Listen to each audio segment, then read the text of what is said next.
Okay. This meeting is being recorded. Hi, everyone. Welcome to this community meeting. This is the first one for the DESCHEDULER project. We used to share this meeting with the SIG scheduling general meeting. Now we have a dedicated one. I'd like to remind everyone that we follow a code of conduct, the same one that Kubernetes follows. So for any interaction and also here in this meeting. So yeah, be excellent to each other. And yeah, as the first item that we have here, I added together with Jan. We thought about like just giving a round of introductions. You don't have to if you don't want, but yeah, just so we know who is involved and all that. Let's make it quick so we can go over the other agenda topics. So maybe just name, where you work. I don't know how you found the DESCHEDULER, how you use it, or how you contribute to it, whatever makes sense. So my name is Lucas. I work at Red Hat. The company that I worked before, it was a consultancy, and we had a client that used the DESCHEDULER. So I heard about it there, and here at Red Hat, so we have clients that use it together with OpenShift. And it's relevant because of that there as well. So yeah, that's interesting for us, and we want to get to continue being involved in all that. Yeah, whoever wants to go next. Okay, so I'm Jan. I work for Red as well, based in Czech Republic. Basically, I laid my hands on the DESCHEDULER 2 years ago as a part of like upstream contributions, and since that I became a stable contributor, approver now, and I'm the owner of the scheduling framework design proposal, which we will discuss in more detail today. And I like to drink beer. You can add curiosity. I'll go next. I'm Mike Dame. I work at Google, but before this I was working at Red Hat with Jan for a couple of years, working on the DESCHEDULER project for OpenShift. So it's not my full-time role anymore, but you know, really like the project. I like staying involved and helping out where I can with it.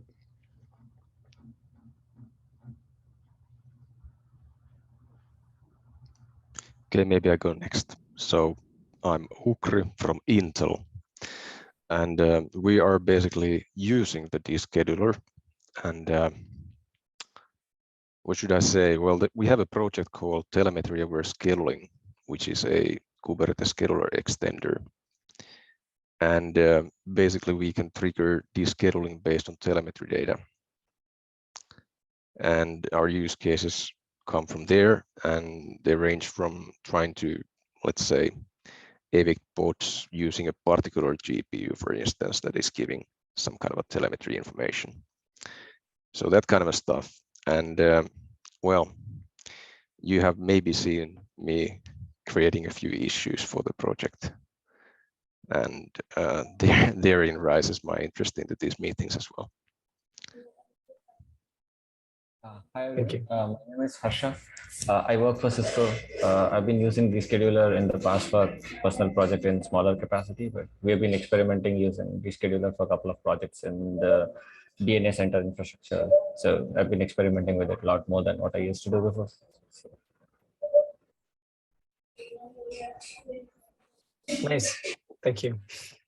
Okay, we can go then to the next one. I think it's nice since this is the first call, and this will be recorded and uploaded to YouTube. So we thought it would be cool if Mike could give a DESCHEDULER overview and then talk a bit about the release, 1.25 release and all that. Yeah. So like I said, I've been working on the DESCHEDULER for a couple of years. When I started working on it, there wasn't a lot of activity on it, and we did a lot of work at Red Hat to try to build it up and promote it and get more users comfortable with using it. And so I think that we can see now, obviously, the activity in the repo from contributions and from issues that are reported to, which are all really helpful. That has just grown over the years, and I think that is a good sign that this project in general is filling a niche that is necessary in Kubernetes. That feature niche being custom or like more rich pod eviction from nodes, because everyone is pretty familiar with the Kubernetes scheduler, which places the pods on the nodes, but after that point it's pretty much done with them, except for preemption or eviction, which still has to do with scheduling another pod. So where the descheduler tries to come in is to look at pods that should be evicted or that could be placed in better spots on better nodes, and tries to take that second half of the problem where the scheduler places the pods and then the descheduler comes through and periodically checks to make sure that they are evicted. And so part of this journey over the past couple of years has been trying to get the descheduler into shape in both feature set, covering the broad range of use cases for different people that come in and say, this is how we want to use the descheduler. This is where it could solve our problem.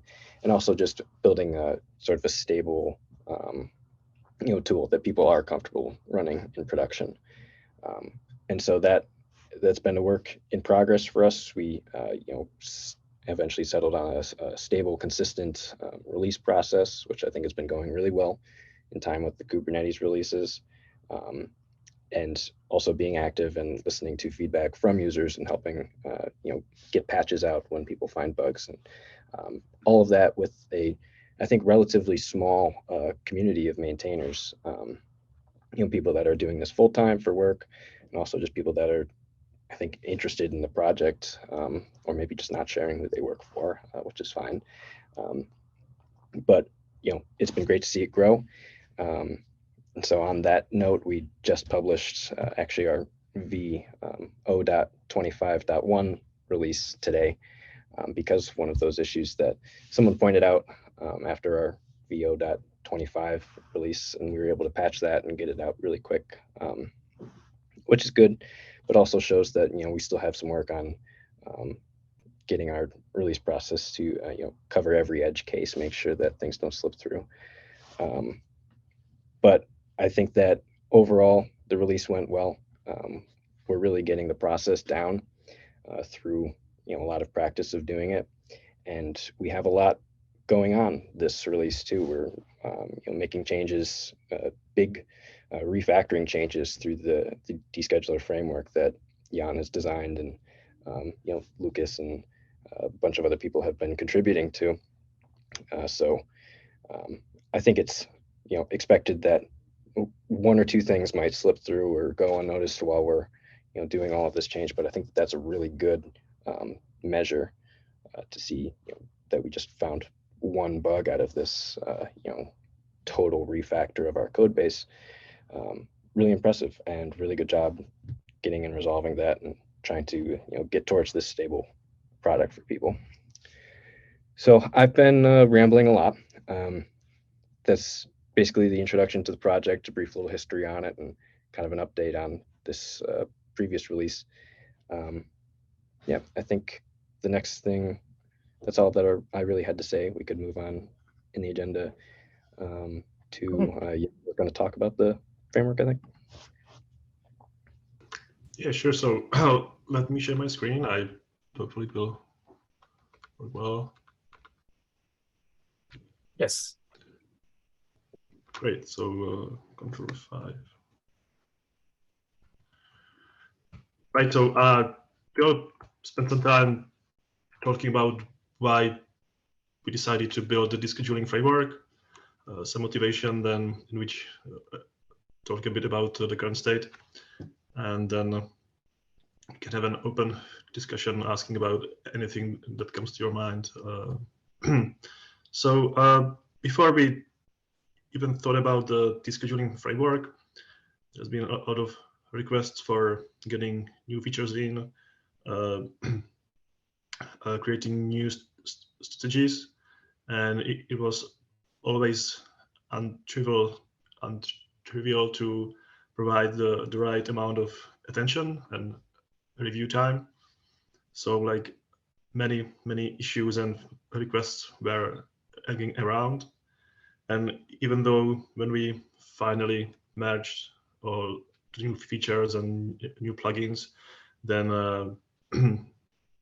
we had to maintain those plugins and features, and it became a burden over time. Also, there were few suggestions or discussions about why we cannot, or if it is allowed to run the same strategy with different configuration. And also with the current implementation, it's a bit harder to influence the way or the order in which the pods are evicted and so on. So like for the last year, there's been a lot of reasons and motivation to actually suggest the scheduling framework. And the original idea comes from the scheduling framework. So we borrowed some of the ideas from there. The scheduling framework for the descheduler is a bit different, which I will describe in more detail a bit later. But in general, again, we have plugins which we can either replace or extend with other plugins. So anyone can build like your own descheduler, either using the plugins which are already provided by the scheduler project, or there are some, or hopefully there will be there will be some third-party or source-closed plugins. Also, we are following the same approach of defining extension points, so we can enable or disable individual, let's say, steps during the eviction cycle or the scheduling cycle. In the scheduling framework, all the extension points are invoked like one by one, and they are more or less on the same level. Whereas in the descheduling framework, there are two, let's say, two categories.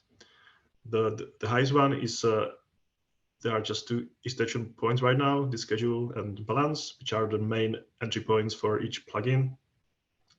And then there is another category of extension points which are invoked inside the plugins. Those can be filter, sort, pre-eviction, sort, and so on. And the list can grow over time. So just a note, if you want to read like more about the descheduling framework in more detail, there's a proposal. Also, we have an upstream issue which was created before the design proposal was created. After the meeting, I will share the link to the presentation in the agendas so you can access the links. So some architecture overview of how the descheduling cycle is supposed to work.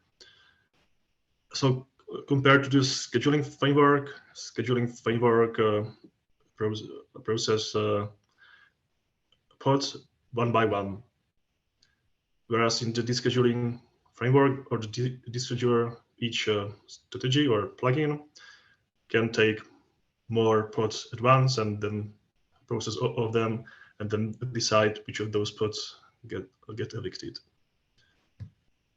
Also, the descheduling framework introduces a concept of profiles, which are not the same as in the scheduling framework. It's just the coincidence of using the same name, but like we may still decide if we use the word profile, but for now, let's say that's the word.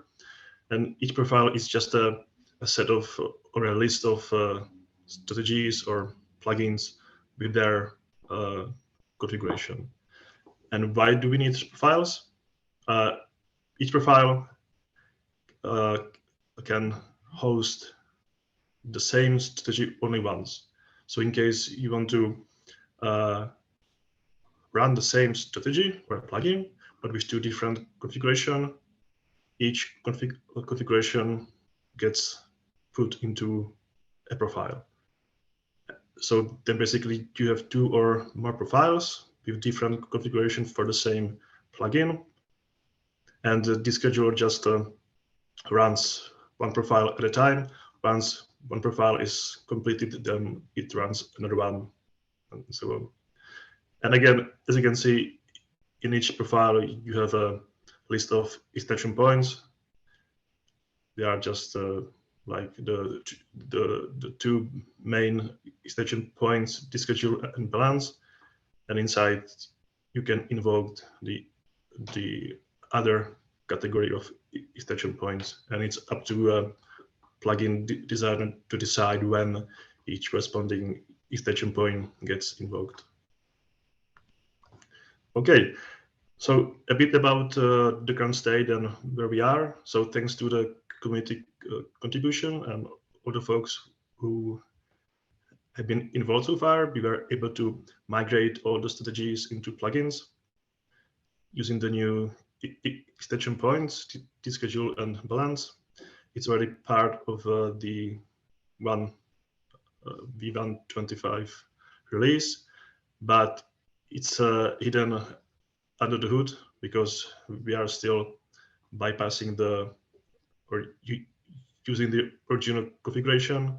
So the extension points are actually, the invocation of those extension points is actually hard-coded in the code. So it gives the same invocation order as there was for the original strategies. Also, we've been able to migrate the filtering part of the vector itself into a plugin, so it can be broken like into more extension points, which can be invoked at different parts of each plugin. That's the current state. What's immediately next on the agenda is to define another version of the configuration. Right now we have V1 Alpha 1, but which is at this point sufficient for the current implementation, but because there's been a few or more than a few requests to improve the configuration, we will define V1 Alpha 2, which will allow to specify the profiles, and also will provide a compatible conversion from V1 Alpha 1 to V1 Alpha 2, so everyone using V1 Alpha 1 can still use the same implementation, so we can deprecate the V1 Alpha 1 for the next 2 or 3 releases meantime. Also, there's another issue for defaulting the arguments. We still need to have a discussion about the actual names of individual arguments for each plugin. So if you want to influence the naming, just feel free to join a discussion. And also we will be introducing the sort and pre-eviction sort extension points. Right now, some of the strategies are sorting the pods either based on priority or based on time. So with the sort and pre-eviction sort, you'll be able to change the rule for sorting the pods. Those are the immediate actions. There are a few more, but you can take a look at those on the main issue. And what's the next step after these immediate steps are done is to actually implement the framework itself. So right now we already have some data types, but in order to provide a framework itself, we will need to introduce more. So for example, the plugin registry, which at the beginning will contain only the default plugins which are in the repo right now, but eventually we would like to provide ability to extend or to register the out-of-tree plugins. Also, there might be more extension points defined, but the framework will run the extension points. So at the beginning, the framework will run the DESCHEDULER extension points for all the plugins which enabled at this point, and then the balance extension point as the second. And then it will also follow the profiles which are defined or specified in the configuration.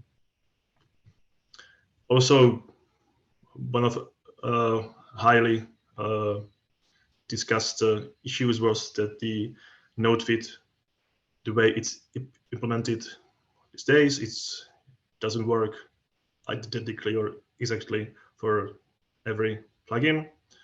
So as part of resolving this issue, we will re-implement and introduce new arguments to the default plugin to allow to specify a different default configuration for each plugin. And also there are other RFEs, like for example, running the descheduling cycle, or not a cycle, but some of the strategies async, for example, based on changes in the node informer.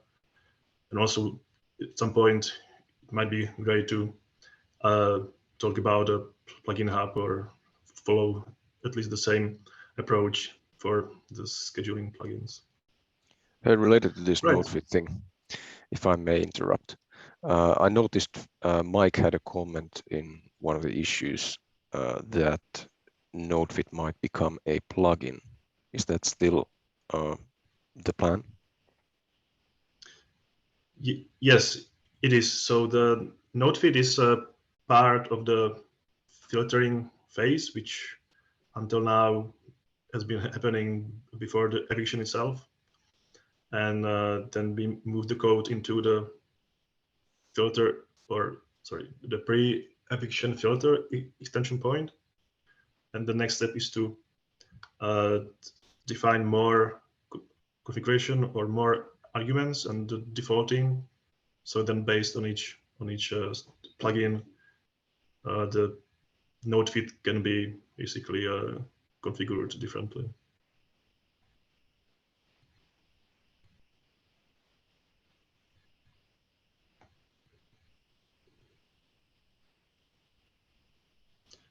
Yeah, like we can, if needed, we can go into more detail on the specific issue and discuss this if you need to or would like to. If time allows, sure.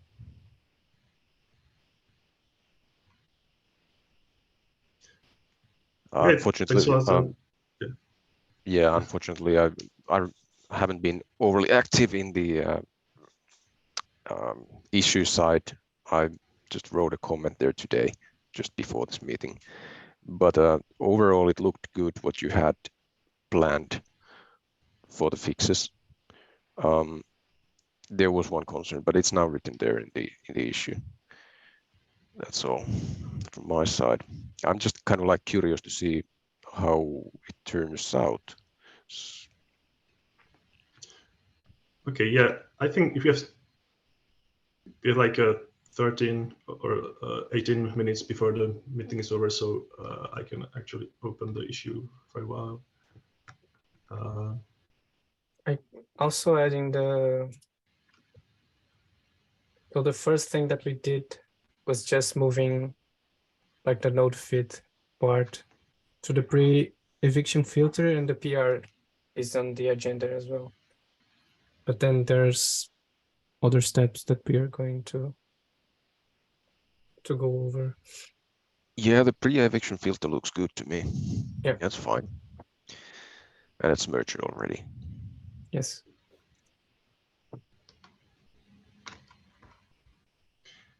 Like like a current idea how to actually resolve your issue about the node fit not being totally compatible with the plugins or strategies. So like if needed, we can still change the way it's going to be implemented, but I would love to break the current so there's currently just node fit true false option, and I would like to break it like into more, like for example, the minimal node feed or resource feed and current node feed. So any user can actually have like a better customization of which conditions will apply at the end before a pod is evicted. Yeah, that sounds nice. On the, in my opinion, that sounds nice. So currently it's a bit abrupt, and what we've been trying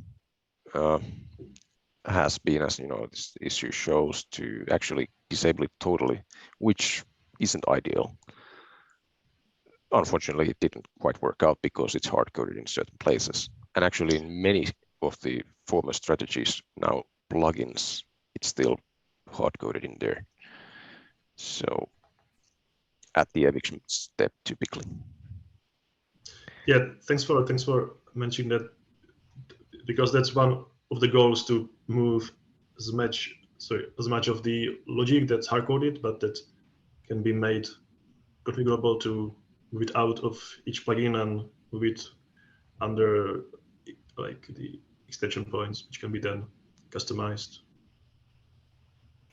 Yeah, I think this is one of the things where the plugin model is really going to help clean up our code base and make it a lot more maintainable. Having, you know, adding these different options to node fit, like in the current state, would be kind of tough to do and even tougher to maintain because it's so like baked into all these strategies. But breaking it into its own modular plugin, I think that really focuses the scope of the work for you know, doing something like this and making this more configurable to just that one section of code. We don't have to think in broader terms about like, okay, how does this affect every single strategy? How can new strategies use it? It would be great if you could create it like that in a cohesive manner, so that it isn't spread out so much as it is now, or was.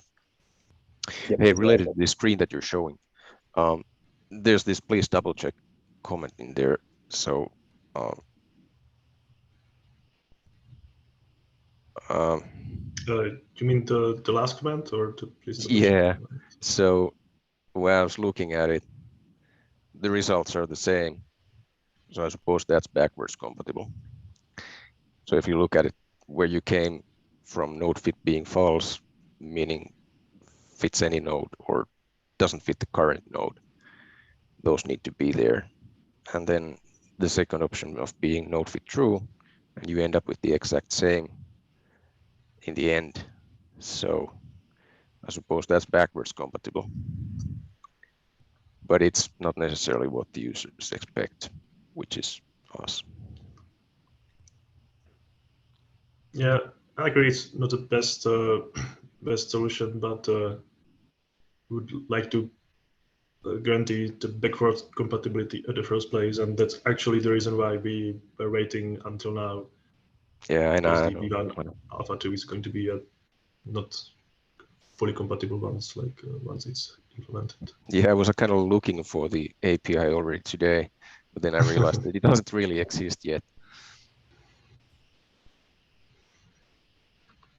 Like, we are not too far from actually implementing the new configuration, so I cannot like give you any specific date because it's right now all community driven. So we are looking for more contributions, but I hope that it will be done in, let's say, October, but no guarantees. Okay, sounds good. Cool. Thanks, Jan. Do you want to have anything else you'd like to share, Jan? No, that's all. That's all. Thanks a lot. Cool. Thanks. Yeah. So the next one on the agenda is the 126 release project board, Mike. Yeah, let me see if I can share my screen just to show this. Try not to do that. So as part of what we've been working on, I'm assuming that everyone can see my screen right now, see this project board with all the issues in it. Yes. Part of improving the release process, this was something that I realized GitHub has these project boards now, and so I think for all of the different steps that have to happen in the release, having them organized into this single space rather than like our one big parent issue that we've been doing. So I guess I should try to explain our current release process, which is basically we make an issue that has some deadlines in it, loose deadlines, because we're not strictly bound to upstream Kubernetes code freezes and things like that. And then we have a checklist with some tasks that need to happen. We have our pre-release tasks. We need to update docs, update dependencies, things like that. And then it just kind of is a conversation of people saying, all right, I'll work on this task, or I'll work on this task. And I think that switching that and breaking each of those tasks down into their own issue that we can monitor in this single project view will help make it a lot easier to tell who's working on what, where we are in the release process, and hopefully just help us speed things up a bit more. So I'm going to I'll run this project board for this release. I have a bunch of these draft issues that I took basically the tasks that we already have. As the release starts to get closer, we can open these up for people to assign themselves to, and then at these descheduler calls, we can look at the progress of the release and say where we are and everything. For this release, I think that we should try to just focus on the release specific tasks while we get used to this project board, see if it's something that we like. Do we want to keep doing it? And then I think in future releases, we could also use this board to help organize like feature work or bug fixes or things that we want to target for the release itself, and so that we can actually see when are we ready to cut this release, because that's also been kind of a loose just sort of gut feeling of, okay, we're at a good spot, let's publish the release now. We've updated all the dependencies, we've done all the pre-tasks, there's no more pressing PRs that are in flight, but having a better way to organize when to cut and follow a stricter schedule will I think be good for us as maintainers, and also obviously good for the users so that they can see exactly where things are in the release. So that's a quick overview of it. Permission wise, who can move tickets on that board? That's something that I need to learn. So if anyone would like to play around with that, I don't even know if when you go to this board, do you see these draft issues that I have in here? Or are they just... Yes, they show for me. Yeah. So I think anyone that can create an issue should be able to take these and do convert to issue here, edit assignees. I think I might have to be the one that edits the description, or I don't know if other people can do convert to issue. I'm new to these project boards. I just think that visually it'll be a good organizational thing to have. It looks like looks like you're able to move them. So I don't know if that's restricted to like Kubernetes SIGs members, or if literally just anyone can come in and move them. So we might have to see that. That's why I'd like to keep it to just a few issues while we figure out this release board, see if it works for us. But I'll keep an eye on this since I'm pushing for it. Yeah, we can check in on it during our calls. I'm going to stop sharing now. Nice. Sounds good. Thank you. The last agenda item is an open discussion. So if we have anything we'd like to share, maybe a use case or any discussion that we can go through, we can go back to the node feed discussion if you have the time. I forgot to actually mention that we would like to submit a talk to the KubeCon 2023 in Amsterdam. So we can at least talk about the disk scheduling framework. And I'm pretty sure that at that point it will be finished. But as Mike mentioned to me on the Slack, that there probably has not been any talk about the descheduler yet on any KubeCon. I found some talks like on different conferences, but not on KubeCon. So most likely we will submit a talk about the descheduler. So like if anyone has any questions or topics you would like to be discussed on that call, please let us know and we can extend the agenda topics we'll be talking about. And also at this point, I'm very much interested in knowing the experience of folks or customers with the descheduler. So that would be quite handy to know how many users are actually using descheduler, what are the challenges, if there are any successful stories and so on. Yeah, that's a good point. And in this agenda, we added a section like future agenda items, like a backlog. So we can add things that we plan to talk about or things that are during a meeting we cannot go over, we can add to the backlog and then add to the next meeting. So that's nice. And we can do that at async as well. Okay. Anybody have any last minute topics to discuss?